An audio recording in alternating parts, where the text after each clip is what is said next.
ये ब्लैकबेरी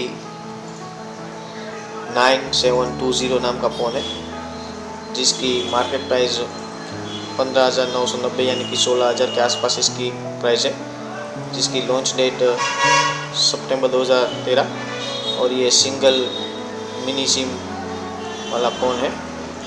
इसमें operating system blackberry 7.1 आती है। इसकी डिस्प्ले की बात करें तो इसमें डिस्प्ले 2.8 इंच की डिस्प्ले, जिसका रेजोल्यूशन 480 पिक्सल बाय 360 पिक्सल। इसमें कैमरे के फीचर्स के बारे में बताएं, 5 मेगापिक्सल का कैमरा और फ्लैश लाइट इसमें आती है, और फ्रंट कैमरा इसमें अवेलेबल नहीं है। कनेक्टिविटी देखें तो आप इस फ़ोन को USB, GPS और ब्लूटूथ और वाईफाई से कनेक्ट कर सकते हैं। इसमें प्रोसेसर सिंगल कोर